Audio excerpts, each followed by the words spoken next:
Começamos a falar sobre o julgamento de Jesus na semana passada, né? Falamos da sua prisão, lá depois do Getsêmani, quando ele é levado preso até Anás e posteriormente a Caifás. Ali se faz um simulacro de um julgamento, que o objetivo dos juízes ali presentes não era averiguar uma causa, mas era condenar Jesus, e eles conseguem, mediante um artifício do Caifás, eles conseguem colocar Jesus numa posição em que ele tinha que dizer, de fato, se era ou não o Cristo, o Messias prometido, o Filho de Deus, e ele foi instigado pelo sumo sacerdote, quando ele diz: conjuro-te pelo Deus vivo, que nos diga se de fato tu és o Cristo, o Filho do Deus eterno. E Jesus diz: tu disseste, né? Eu estou dizendo que sim, é aquilo que você está falando mesmo. E digo mais, em breve vocês vão ver o Filho do Homem vindo com poder e glória sobre as nuvens. E ele rasga as suas vestes em total horror, mas também naquela pantomima, porque era exatamente o que ele queria, e ele diz: blasfemou. Vocês estão vendo aí, ele está dizendo que ele é o homem mandado por Deus. Ele é aquele que vai receber do ancião de dias a autoridade para reinar sobre as nações. O que é que vocês acham? E aí os demais membros do Sinédrio disseram: ele é réu de morte. Blasfemou, blasfemou, é réu de morte. Mas tinha um problema. Eles não poderiam executar a pena de morte porque estavam debaixo do jugo romano. E os romanos não permitiam qualquer execução capital, ou seja, pena de morte, se não passasse pelo devido processo legal, pelo direito romano. Então, eles precisavam da aprovação de Roma para matarem Jesus Cristo. E é exatamente sobre isso que nós vamos ler hoje, esse texto de Mateus 27, versículos 1 e 2, e aí nós vamos pular para o versículo 11 e ler em sequência até o 26. Eu pediria que você, em reverência à palavra de Deus, se colocasse em pé. Você pode ler na sua Bíblia aí, você pode ler no texto que está sendo projetado. Eu dou mais valor à Bíblia, né? A Bíblia física, essa que você carrega aí. Porque depois que apagarmos aqui o data show, essas palavras vão sumir. Mas você que está com a sua Bíblia, está marcando aí nela, você leva para casa, isso vai servir por muito tempo para você ainda. Diz assim a palavra de Deus: e chegando amanhã, todos os príncipes dos sacerdotes e os anciãos do povo formavam juntamente conselho contra Jesus para o matarem. E maniatando-o, o levaram e entregaram ao presidente Pôncio Pilatos. Vamos pular para o versículo 11. E foi Jesus apresentado ao presidente, e o presidente o interrogou, dizendo: és tu o rei dos judeus? E disse-lhe Jesus: tu o dizes. E sendo acusado pelos príncipes dos sacerdotes e pelos anciãos, nada respondeu. Disse-lhe então Pilatos: não ouves quanto testificam contra ti? E nenhuma palavra lhe respondeu, de sorte que o presidente estava muito maravilhado. Ora, por ocasião da festa, costumava o presidente soltar um preso, escolhendo o povo aquele que quisesse. E tinham então um preso bem conhecido, chamado Barrabás. Portanto, estando eles reunidos, disse-lhes Pilatos: qual quereis que vos solte? Barrabás ou Jesus, chamado Cristo? Porque sabia que por inveja o haviam entregado. Estando ele assentado no tribunal, sua mulher mandou-lhe dizer: não entres na questão desse justo, porque num sonho muito sofri por causa dele. Mas os príncipes dos sacerdotes e os anciãos persuadiram a multidão que pedisse Barrabás e matasse Jesus. E respondendo o presidente, disse-lhes: qual desses dois quereis que eu solte? E eles disseram: Barrabás. Disse-lhes Pilatos: que farei então de Jesus, chamado Cristo? Disseram-lhe todos: seja crucificado. O presidente, porém, disse: mas que mal fez ele? E eles mais clamavam, dizendo: seja crucificado. Então, Pilatos, vendo que nada aproveitava, antes o tumulto crescia, tomando água, lavou as mãos diante da multidão, dizendo: estou inocente do sangue deste justo, considerai isso. E respondendo, todo o povo disse: o seu sangue caia sobre nós e sobre nossos filhos. Então soltou-lhes Barrabás, e tendo mandado açoitar a Jesus, entregou-o para ser crucificado. Vamos orar. Pai querido, nós pedimos no nome do Senhor Jesus a iluminação necessária para a exposição do Teu Evangelho. Que os nossos corações sejam animados, mas também desafiados a crer no Teu Filho amado. Nós clamamos, Senhor, pelo que fala e pelos que ouvem, para que todos sejamos guiados pelo Teu Espírito Santo. É no nome de Jesus que te pedimos isto. Amém. Amém. Pode sentar-se. Há uma grande ironia nesta situação. Nós encontramos o homem mais justo que existiu sobre o planeta Terra, sendo julgado por um homem ímpio. A impiedade de Pilatos era notória naqueles tempos. Inclusive, há um relato no Evangelho de Lucas sobre alguns galileus cujo sangue Pilatos misturara aos dos seus sacrifícios. Era um romano pagão que fazia oferendas de sangue, e numa destas oferendas, aparentemente, ele fez sacrifícios humanos a alguma divindade. Também Pilatos não era benquisto pelos romanos, pelos judeus. Ele, como o representante, a nossa versão aqui diz presidente, a de algumas Bíblias vai dizer governador, e o sentido é exatamente aquele que é líder de uma província, é o governador, é uma pessoa de liderança, aquele que tem a autoridade sobre um determinado lugar, região ou uma capital. Esta é a descrição da palavra que o descreve no original. Mas os judeus não suportavam a presença daquele pagão conduzindo os destinos administrativos dos judeus. O Império Romano havia dominado a Síria, havia dominado Israel, e estava espalhado e colocava os seus prepostos para estarem à frente, comandando os povos dominados. Então ele era uma pessoa odiada. E também não era um homem muito fácil de se lidar. Ele queria mostrar o poder de Roma, e ele entrou certa vez de noite com os estandartes romanos, carregando figuras dos imperadores, para desfilar dentro da cidade, e aquilo causou uma revolta muito grande de judeus piedosos, porque os judeus, seguindo o capítulo 20 de Êxodo, não aceita qualquer imagem que seja usada em culto, em um ato religioso, é abominação para o judeu. O judeu não queria, não aceitava.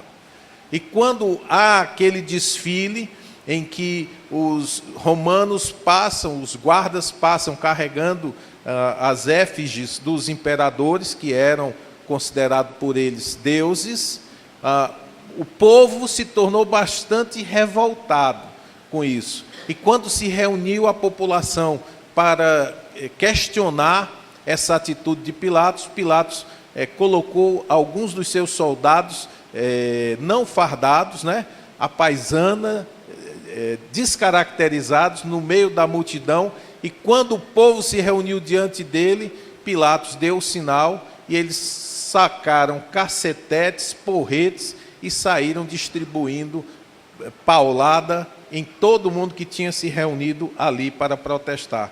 Quer dizer, Pilatos era um homem odiado, era um homem que não tinha muito privilégio, mas era necessário para o plano daqueles líderes religiosos. E aí a gente vê o quanto as pessoas são capazes de fazer as alianças mais improváveis para obter alguma vantagem.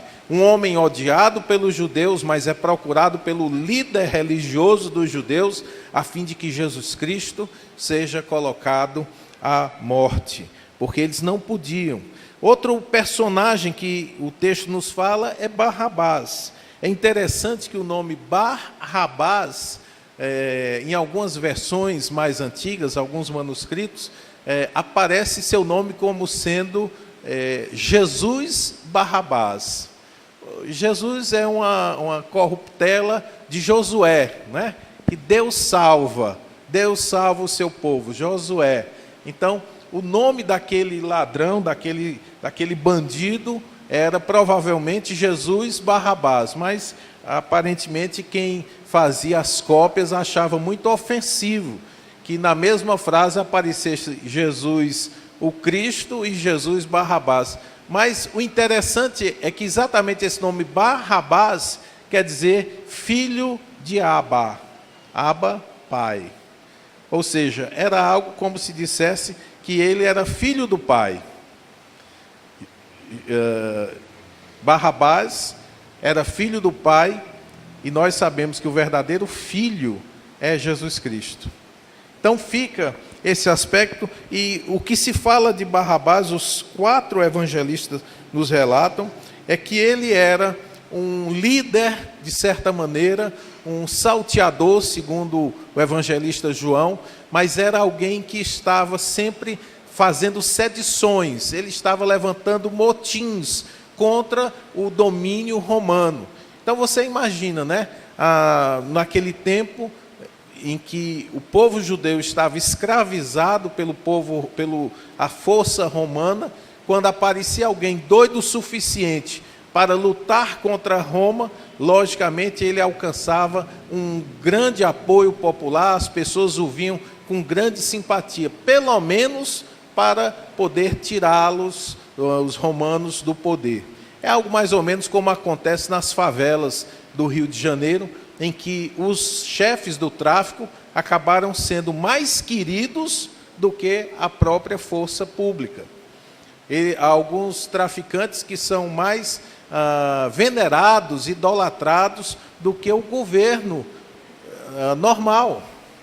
E era algo que movia o coração das pessoas. Eles gostavam de Barrabás, porque Barrabás tinha coragem de enfrentar os romanos. Em algum momento, Barrabás foi preso. Os evangelhos não fazem qualquer menção e não há nenhuma outra fonte histórica que trate de Barrabás. Era um ninguém.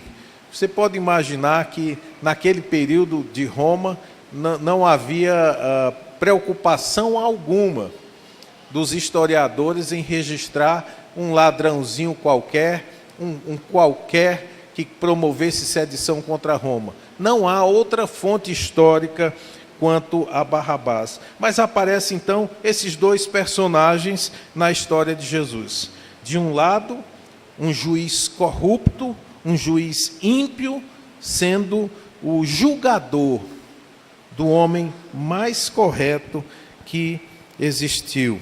O que esse texto nos leva a pensar? Eu estava meditando sobre isso e imediatamente a primeira coisa que me chamou a atenção, aliás, isso sempre me causou grande, posso dizer que alegria, e eu espero que seja alegria para você também, é o fato de que Deus está no controle de todas as coisas no universo.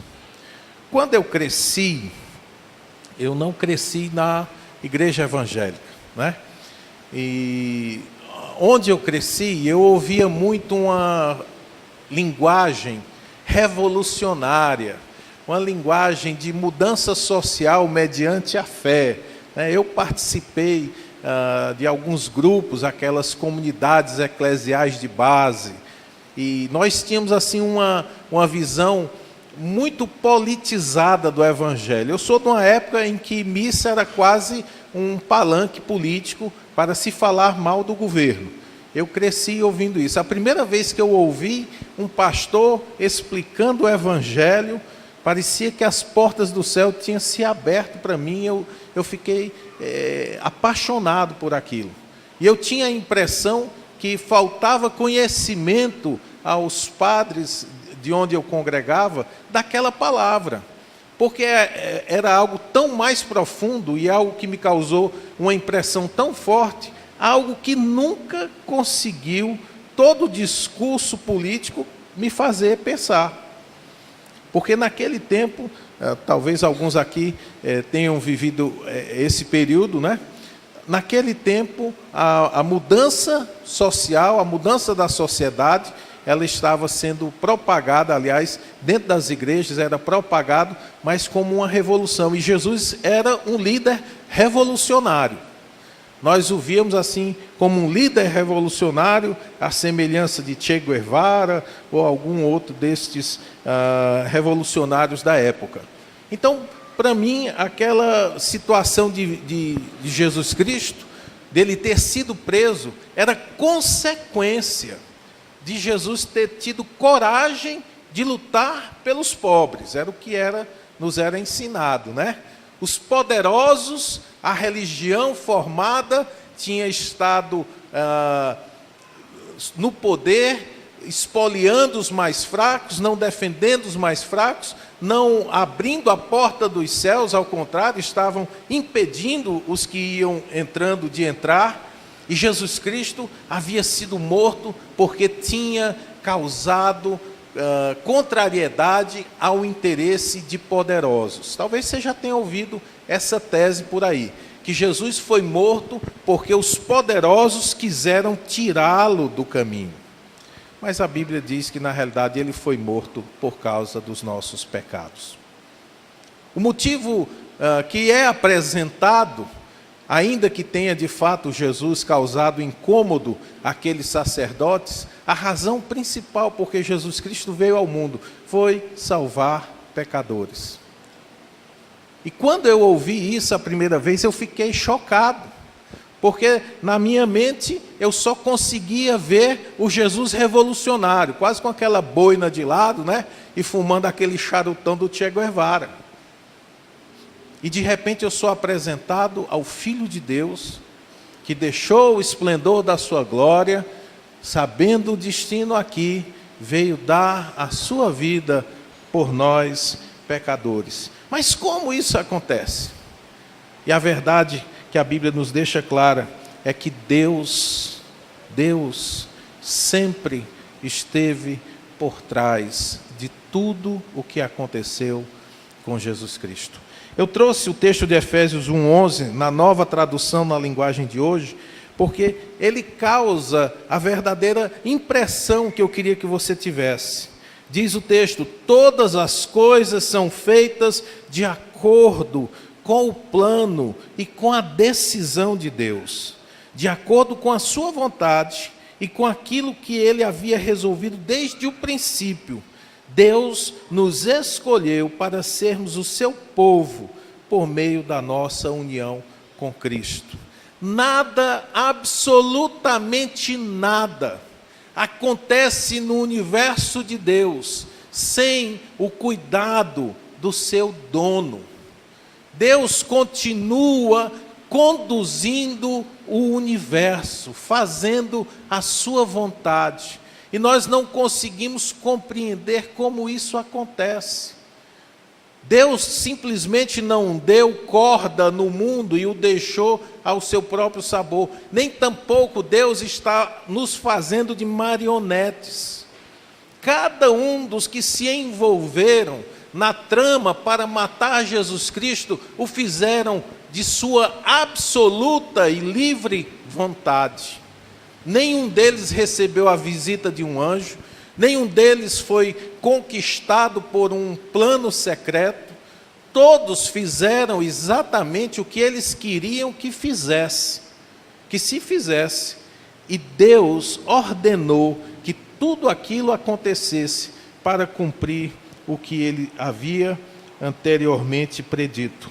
Olha o que diz aí Isaías 53:5, escrito 600 anos antes de Jesus Cristo sequer pensar em nascer.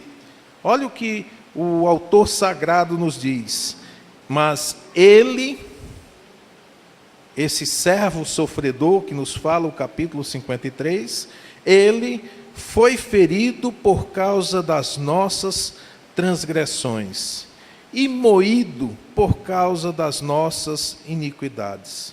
O castigo que nos traz a paz estava sobre ele, e pelas suas pisaduras fomos sarados.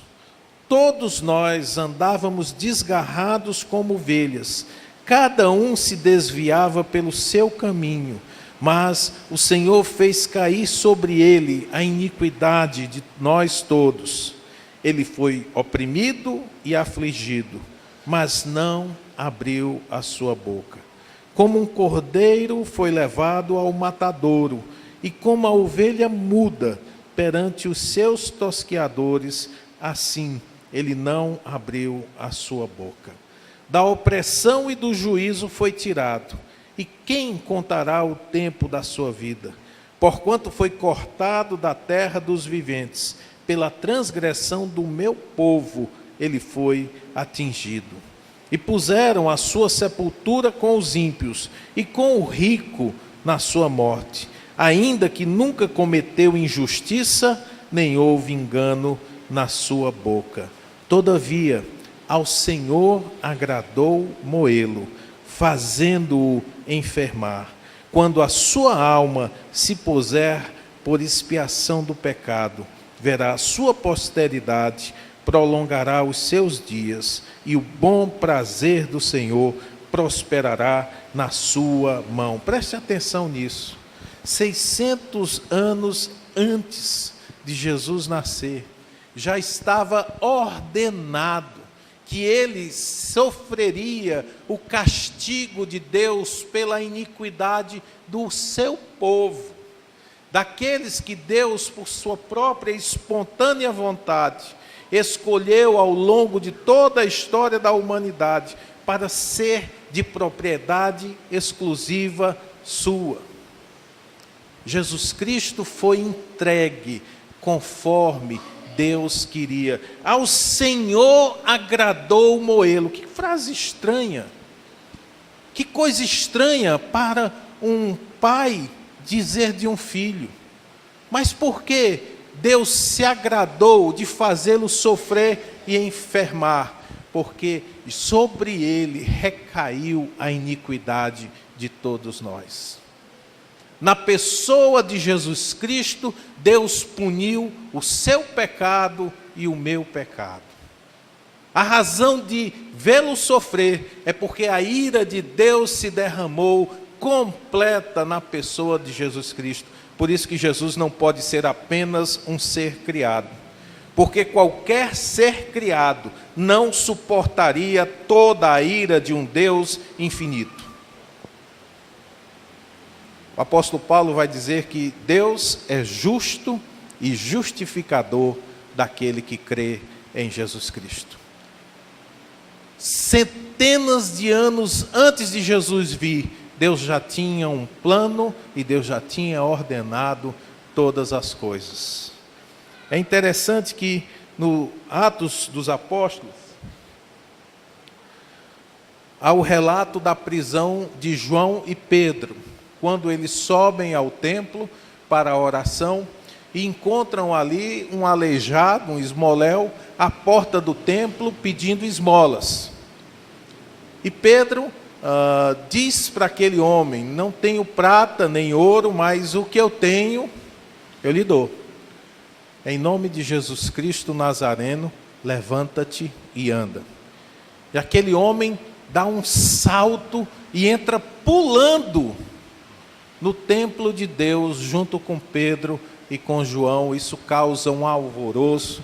Os guardas do templo vêm, prendem João e Pedro, porque achavam que eles estavam promovendo ali uma forma de sedição, de um motim dentro do templo. Levam até o Sinédrio. O Sinédrio diz: nós já não falamos para vocês, para não falarem no nome desse homem, esse Jesus Nazareno? E Pedro disse: olha, você julga aí, se é mais importante a gente falar daquilo que nós temos visto e ouvido, obedecer a Deus ou obedecer vocês. E aí há aquele conselho de Gamaliel. Gamaliel diz: vamos deixar esse povo de mão, porque se a obra for de Deus mesmo, nós vamos acabar brigando com Deus, não vai dar bom para a gente. Mas se for coisa de gente, coisa de homem normal, daqui a pouco isso passa, gente, deixa para lá. E eles foram então libertados. E João e Pedro voltam para junto dos outros discípulos e dizem exatamente o que aconteceu. Nesse momento, os discípulos fazem essa declaração. Isso é uma oração, né? Versículo 27 do capítulo 4. Eles dizem: porque verdadeiramente contra o teu santo Filho Jesus, que tu ungiste, se ajuntaram não só Herodes, mas Pôncio Pilatos, com os gentios e os povos de Israel. Olha o que diz o versículo 28. Para fazerem tudo o que a tua mão e o teu conselho tinham anteriormente determinado, que se havia de fazer. Agora, pois, ó Senhor, olha para as suas ameaças e concede aos teus servos que falem com toda ousadia a tua palavra, enquanto estendes a tua mão para curar, e para que se façam sinais e prodígios pelo nome de teu santo Filho. Uma coisa que a gente pode perceber é que a oração dos discípulos é diferente da oração de muito líder religioso moderno. Eles estão sendo perseguidos e eles estão pedindo para que Deus abençoe os que lhes perseguem. Senhor, nos dá ousadia, nós vamos continuar fazendo o que o Senhor nos mandou fazer. E à medida que nós formos andando e levando e anunciando Jesus, o Senhor vai agindo miraculosamente. Vai promovendo milagres como sinais confirmatórios do nosso compromisso com Jesus. Mas perceba mais uma vez o que diz o verso 28. Se juntou Herodes, Pôncio Pilatos, os gentios, provavelmente era dos soldados que ele estava falando, os povos de Israel, não somente o Sinédrio, mas também o povo que pediu para que crucificasse Jesus, uniram-se todos para fazer o quê? Fazer tudo o que a tua mão e o teu conselho tinham anteriormente determinado. Nosso Deus não é um Deus que está sujeito aos caprichos humanos. Nosso Deus é soberano. Ele faz exatamente o que Ele quer.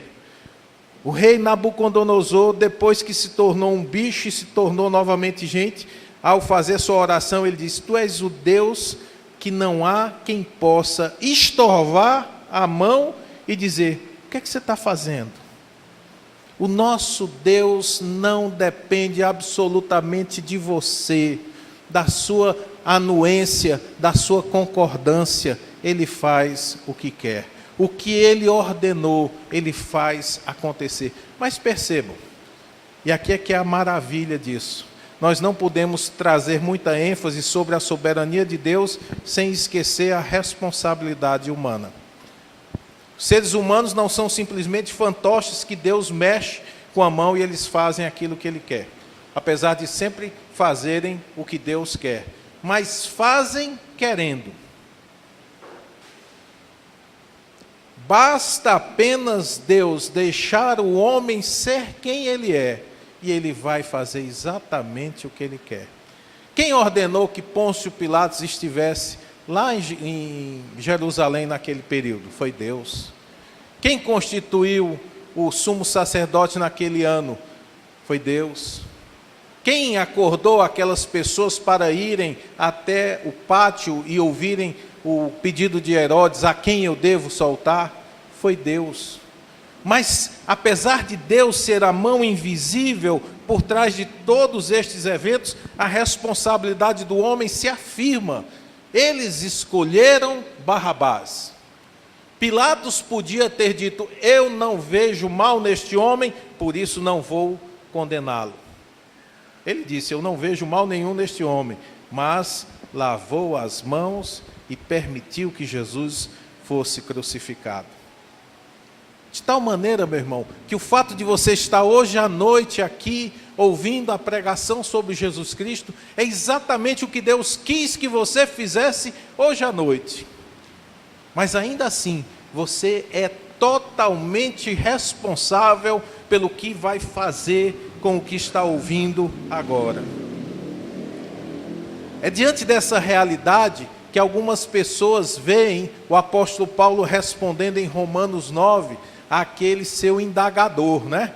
Ele diz: do que se queixa ele ainda? Pois quem pode resistir ao seu querer? É uma pergunta legítima. De que é que Deus vai reclamar se esse ou se aquele não vai fazer o que ele espera, que é arrepender-se e crer? Ele já determinou, ele já sabe o que é, ele já fez o que queria. Quem é que pode impedir o seu agir? E a resposta do apóstolo Paulo é a mesma que nós devemos dar a qualquer um que faz esse questionamento. Mas quem é você para responder ao Criador de todas as coisas? Você já pensou que absurdo? Você, matéria criada, você, pessoa criada, ter a petulância de questionar Deus. Por que que o Senhor me fez assim? Por que que o Senhor permitiu isso? Por quê? Por quê? Quem é você diante do Deus Criador do universo? É aquele negócio, né? Quem tem poder manda, quem tem juízo obedece. E o nosso Deus não é um Deus pela metade. Ele não dividiu a sua glória com ninguém, nem mesmo com o homem que foi criado à sua imagem e conforme a sua semelhança. A primeira coisa que traz alegria no meu coração é o fato de que mesmo Jesus, passando pelo que passou, sendo injustamente condenado, tendo sido traído por um seu bom amigo, havendo sido morto por coisas boas, não há um só ato de Jesus que o levasse sequer a ser repreendido. No meio de tudo isso, me dá uma grande alegria saber que Deus não perdeu o controle da história. Continua fazendo tudo o que Ele quer. Vai chegar exatamente onde Ele quer. Mas pastor, então nós não precisamos fazer nada. Quem é você para questionar o Deus de todo o universo? O que vem às tuas mãos, faze-o conforme as tuas forças. Existe a responsabilidade do homem. Ou você acha, por acaso, que essas pessoas, Pôncio Pilatos, que sabia fazer o certo e escolheu o errado, o Sinédrio, que entregou Jesus por inveja, o povo, que inclusive pediu que o seu sangue caia sobre nós, e foi atendido, porque no ano 70 depois de Cristo, os romanos devastaram a cidade de Jerusalém. Você acha que essas pessoas não responderam pelas suas escolhas? Responderam sim.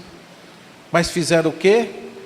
Tudo o que segundo a tua mão e o teu desejo havia sido anteriormente ordenado. Nosso Deus é um Deus tão maravilhoso, meus irmãos, que Ele consegue ordenar todas as coisas no universo. Ele não sonha. Às vezes eu fico todo arrupiado quando as pessoas vão cantar os sonhos de Deus. Deus não sonha, Deus decreta. A Bíblia mesmo diz que não cochila o guarda de Israel. Como é que esse homem está sonhando? Se nem dormir, Deus dorme. Aí às vezes a gente canta uma música e fica tão apaixonado, os sonhos de Deus jamais vão morrer, e não percebem o tamanho da heresia que está se cantando. né? Deus não dorme, irmão. Como é que ele sonha? E quem sonha tem uma expectativa. Pode ser que dê, pode ser que não dê. Nosso Deus faz tudo como deseja, como lhe apraz, e não há ninguém que possa estorvar a sua mão e dizer: o que fazes? Esse é o Deus da Bíblia, e esse é o Deus que, infelizmente, muitas igrejas têm perdido de vista. Tornaram Deus um parceiro, um sócio, um amigão. Eu faço o que eu quero, está aqui, Deus vem e me abençoa. Até nosso chamado para o arrependimento mudou. Nós falamos o quê? Aceite Jesus. Oh, irmãos, dói no meu coração.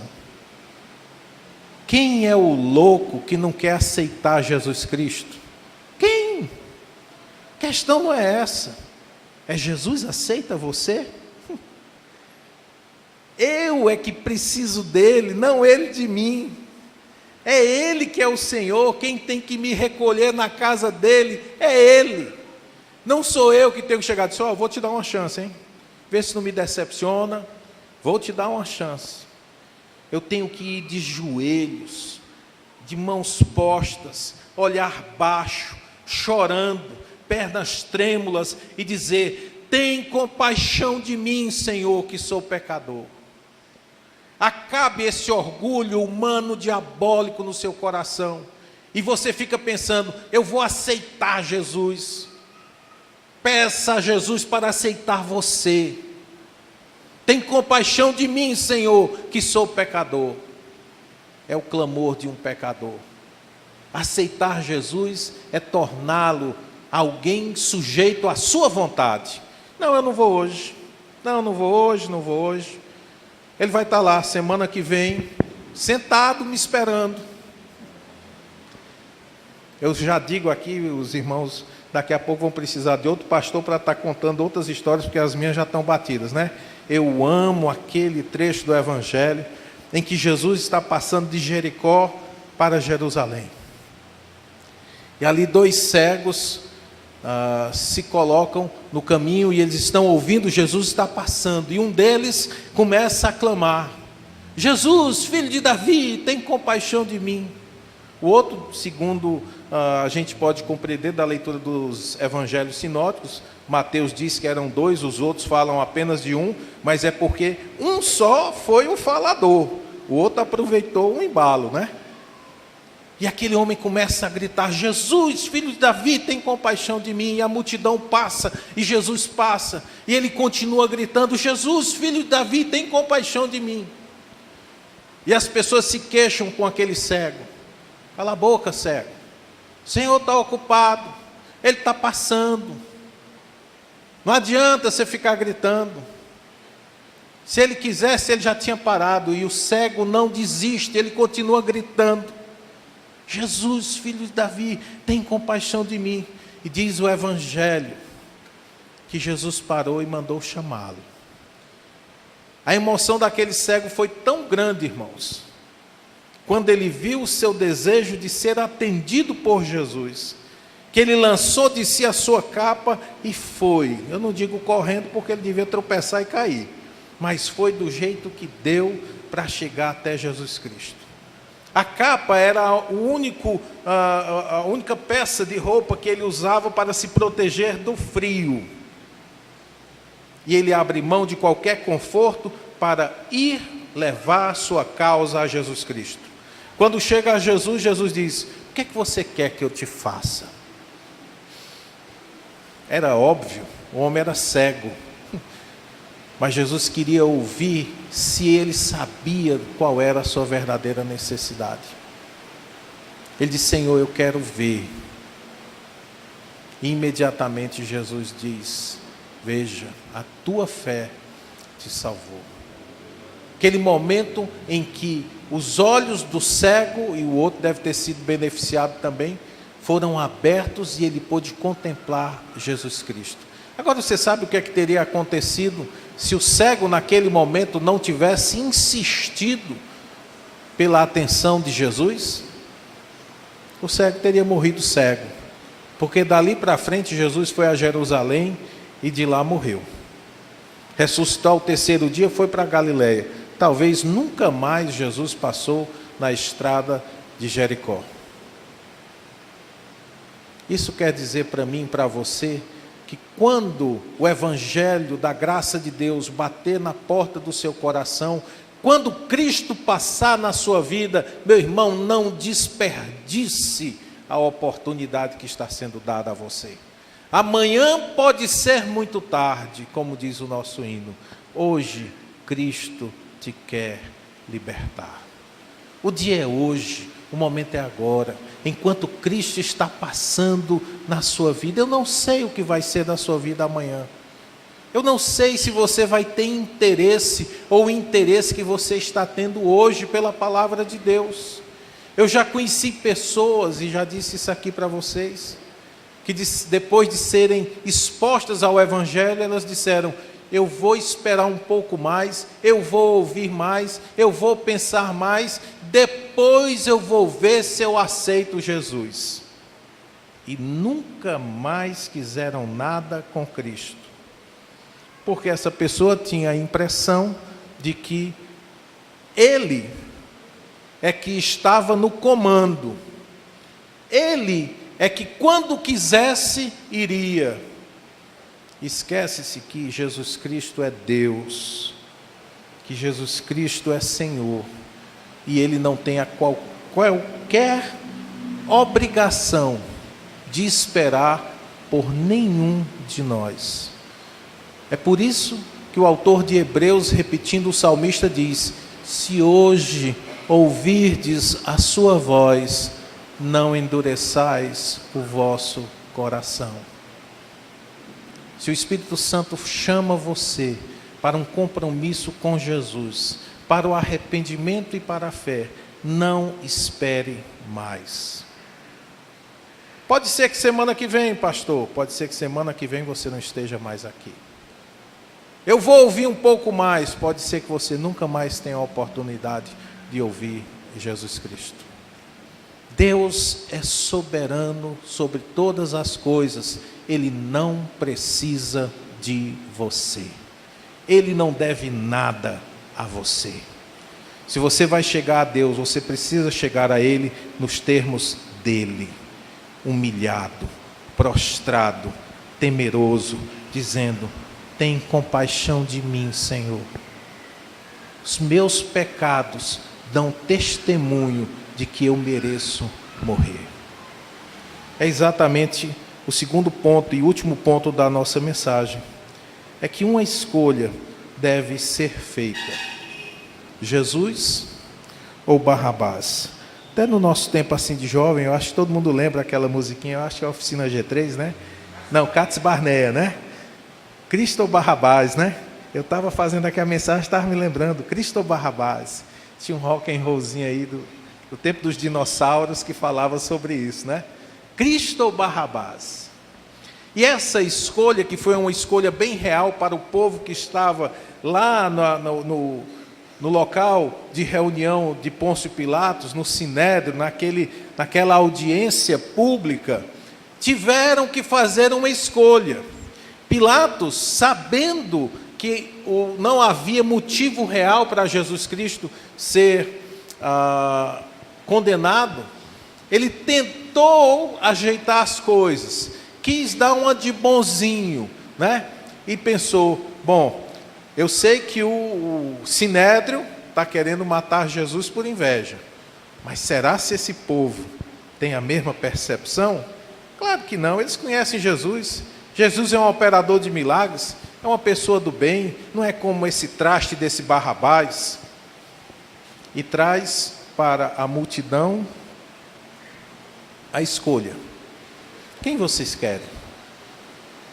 Esse Jesus que se diz o Filho de Deus, o Rei dos Judeus, ou vocês querem esse ladrão, assassino? Barrabás tinha morto um homem, esse homem amotinado. Quem vocês escolhem?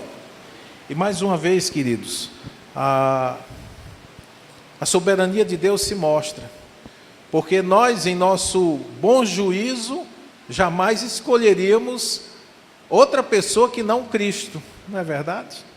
Às vezes eu me revoltava, dizia, mas rapaz, esses caras, uma semana antes estavam lá, Hosana, bendito que vem em nome do Senhor, né, levantando as palhazinhas de coqueiro que a gente vê aí na Semana Santa, no domingo de Ramos, todo mundo aí com as plantinhas acabando. Eu gostava de acabar as árvorezinhas para poder sacudir aquelas coisinhas, né? Achava o máximo aquilo ali, né?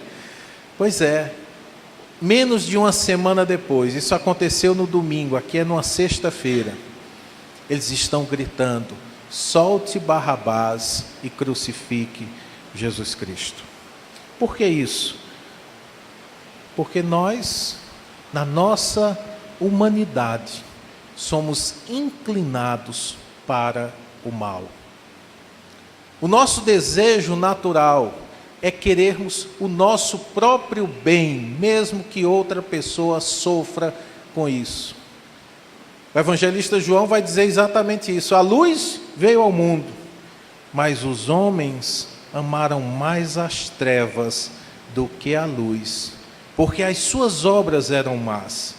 Por isso eles não queriam a luz, para que as suas obras não fossem manifestas. Jesus Cristo veio ao mundo, veio para o que era seu, mas os seus não o receberam, porque eram maus. E não pense que somente eles, nós também somos. Eu queria trazer aqui um silogismo, né? É uma série de premissas com uma conclusão lógica para nos guiar nesse pensamento. O fato número 1, ou a premissa número 1, é que todos pecam. Não é algo difícil. Você, se for honesto consigo mesmo, sabe que não tem uma vida perfeita. Todos pecam. A Bíblia diz, todos pecaram. No estado do passado até o presente, nós continuamos na prática do mal. Se você se acha muito bom, eu até conversei sobre isso recentemente com alguém, basta você fazer uma análisezinha dos 10 mandamentos. Pega os 10 mandamentos e vê em qual deles você se encaixa, né? Nós criamos ídolos nas nossas vidas. Nós temos, às vezes, deuses falsos na nossa vida. E se você não adora o Deus verdadeiro, você está adorando um outro Deus, provavelmente você mesmo. Nós mentimos, nós fofocamos, nós odiamos pessoas que nós preferíamos até que morressem.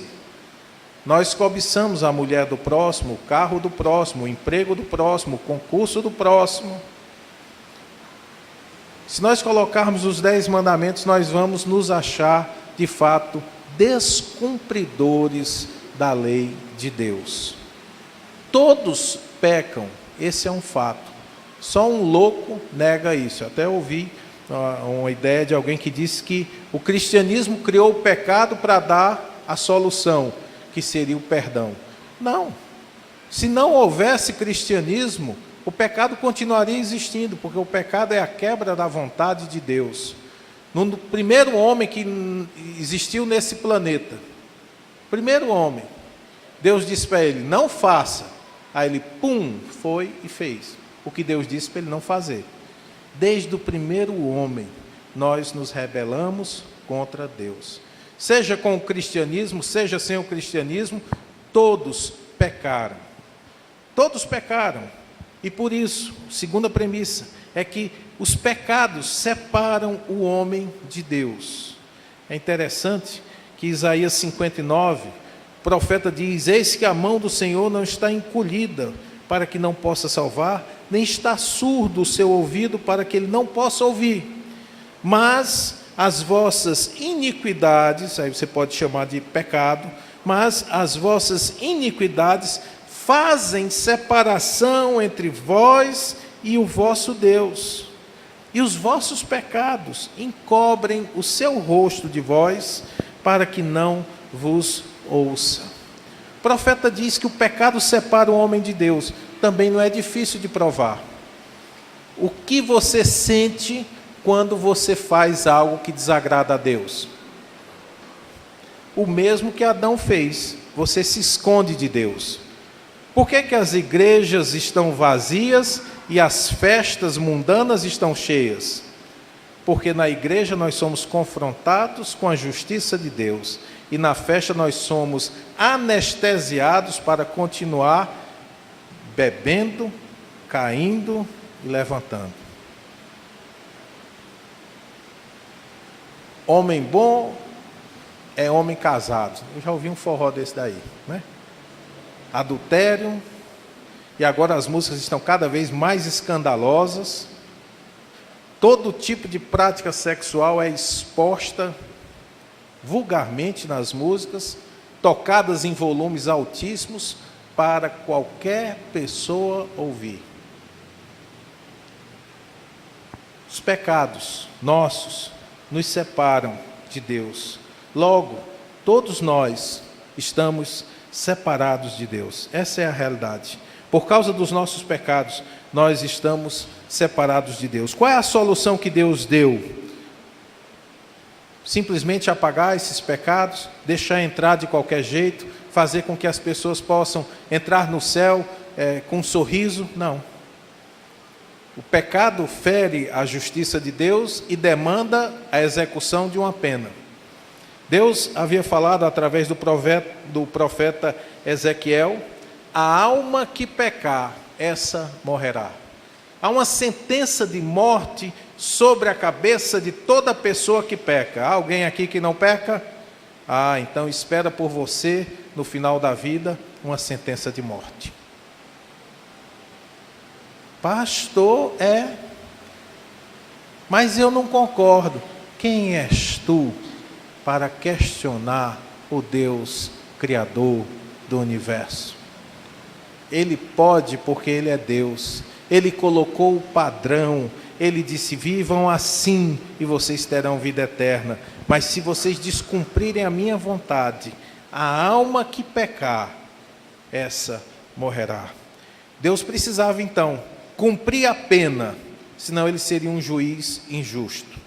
E como cumprir a pena? Alguém teria que morrer pelo pecado que você cometeu. Só há um grande problema: todos são pecadores. Então cada pessoa que morresse, morreria pelo seu próprio pecado. Não poderia levar o pecado de outro, porque ele sozinho já está condenado. Mas aí Deus envia Jesus Cristo, puro, perfeito, aquele cordeiro sem mácula e nem defeito, para que por meio do sacrifício dele, substitutivamente, você fosse novamente aceito por Deus. A solução que Deus nos deu é exatamente essa que está em Gálatas 3,13.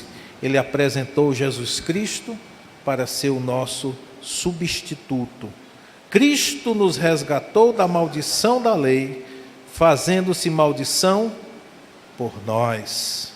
E 1 Pedro 2,24 declara: levando Ele mesmo em seu corpo os nossos pecados sobre o madeiro, para que, mortos para os pecados, pudéssemos viver para a justiça, e pelas suas pisaduras nós fomos sarados.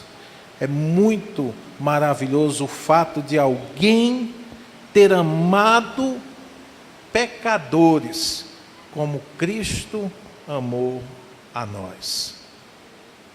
O apóstolo Paulo diz isso claramente em Romanos capítulo 8.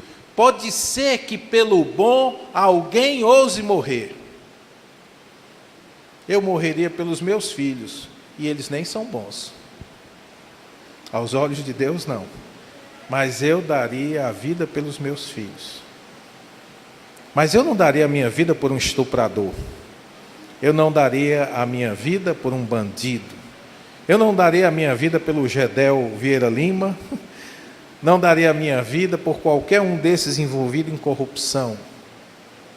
Mas a Bíblia diz que Deus prova o seu amor para conosco, pelo fato de haver Jesus Cristo morrido por nós, sendo nós ainda pecadores. Deus amou você quando você não valia nada. Que coisa maravilhosa, que amor tremendo. Por que as pessoas fogem de Deus? Por que as pessoas precisam de outros intermediários para chegarem a Deus? Será se Deus não já deu prova cabal do quanto Ele está disposto a nos receber, a nos aceitar, a nos perdoar? Mas Ele não nos perdoa à toa. Ele só nos perdoa mediante os méritos de Jesus Cristo. Porque sobre Jesus caiu toda a ira de Deus, e a justiça de Deus foi satisfeita. O justo morreu pelos injustos, para que nós vivendo, pudéssemos viver novamente com Deus. A solução que essa morte substitutiva de Jesus se aplica na nossa vida, primeiro pela fé. Romanos 5,1 diz: justificados, pois, mediante a fé, temos paz com Deus, por meio de nosso Senhor Jesus Cristo. Leia o texto sagrado. Justificados, pois, mediante a fé. Você não é justificado, tornado justo aos olhos de Deus, pelaquilo que você faz. Não é por meio das suas boas obras, não é por meio da caridade. Não é, poderia ser, mas não é. Deus escolheu a fé, a confiança no invisível, para aplicar sobre a nossa vida a justiça de Cristo. A fé inclui um conteúdo, você precisa saber de alguma coisa para poder acreditar naquilo. Você crer em Cristo sem saber quem Cristo é, não quer dizer nada. Você crer em Cristo sem saber quem você é, também não quer dizer nada. É necessário que você saiba que é um pecador, que está separado de Deus por causa do seu pecado, e que sobre a sua vida existe uma sentença de morte prestes a ser executada, e que Jesus Cristo, mediante a sua morte expiatória lá na cruz do Calvário, pode receber você e perdoar você, transferir a sua culpa para Ele e colocar sobre você a justiça dEle. Esse é o conteúdo que você precisa saber. Segunda parte, existe uma área de aceitação. Pastor, ele fez isso mesmo? Fez, está aqui na Bíblia. Rapaz, tá bom. Pois eu creio. Eu não estou vendo, eu não estava lá. Eu não sei, eu não tenho a matéria nas minhas mãos para poder dizer, mas eu creio. Isso, irmãos, eu quero dizer para vocês que é dom de Deus. Tem gente que você pode mostrar o evangelho todinho, somar os pontinhos tudinho, mostrar tudo, e o coração da pessoa está fechado. Não crê. Mas se hoje à noite o Espírito Santo abre os seus olhos e diz: ouça o homem, ele está falando de você. Você é pecador, você está separado de Deus. Arrependa-se, creia em Jesus, por favor. Se você tem esse privilégio hoje à noite, não endureça o seu coração. Nós somos justificados mediante a fé, não mediante obras, para que ninguém seja orgulhoso. Também essa justiça de Deus, o fato de Jesus ter morrido, não foi uma morte por todos os seres humanos que já existiram. Apesar de ela ser apta a salvar todo o universo, uma gota do sangue de Jesus Cristo é suficiente para perdoar todos os pecados do mundo. Ela, no entanto, é eficiente para aqueles que se arrependem e creem em Jesus. Talvez você diga: mas eu nasci num lar evangélico. Meu pai é crente, minha mãe é crente, minha avó é crente, meu bisavô era crente. A salvação é individual, a justificação é um a um. Olha o que diz o profeta Ezequiel, aquele texto que ele disse: a alma que pecar, essa morrerá. O filho não levará a iniquidade do pai, nem o pai levará a iniquidade do filho. Também a justiça do justo ficará sobre ele, e a perversidade do perverso cairá sobre este. Nós não nos beneficiamos de uma fé emprestada. Meu padrinho, minha madrinha creram por mim. Não vale. Cada um dará conta de si mesmo a Deus. Por isso é tão importante que nesta noite você faça também uma escolha. Quem você quer seguir? Jesus ou Barrabás? O Filho de Deus ou o filho deste mundo? As coisas deste mundo, os prazeres deste mundo. Quem você deseja seguir? Se esta noite você diz: pastor, eu queria entregar de fato a minha vida ao Senhor Jesus. O senhor acha que Ele me aceita? Eu vou dizer para você, Ele disse: todo aquele que vem a mim, de maneira nenhuma eu lançarei fora. Mas é necessário que você vá a Jesus Cristo. Muitas pessoas estarão vendo o banquete celestial do lado de fora do céu, porque ouviram, porque entenderam, mas não quiseram se arrepender dos seus pecados e seguir Jesus Cristo. Foram daqueles que junto com a multidão gritaram: crucifica-o, crucifica-o. Este Jesus não me interessa. Mas se esta noite você olha para você mesmo e diz: eu preciso de um Salvador, esse é o momento em que você pode conversar com Jesus Cristo. Queria que nós todos fechássemos os olhos. E esse fechar os olhos não tem absolutamente nada de mágico. É apenas uma forma de você concentrar o seu pensamento. Eu queria que você olhasse para você, para a sua vida, e pensasse o que foi falado aqui. Jesus Cristo, o justo, foi condenado por homens ímpios, porque Deus havia prometido que por meio do sacrifício dele, por meio do seu sangue derramado na cruz do Calvário, ele traria de volta homens e mulheres de todas as partes, todas as raças, todos os dialetos e linguagens. Ele os traria de volta a ter paz com Deus. E se o desejo da sua vida é esse, ter paz com Deus, eu queria que você falasse com Ele nesse momento. Talvez como aquele cego: Jesus, tem compaixão de mim. Eu quero ser salvo. Salve a minha vida. Ó Senhor, não deixe que eu me perca. Eu me arrependo dos meus pecados. Eu sei que estou condenado, Senhor. Por favor, salve a minha vida.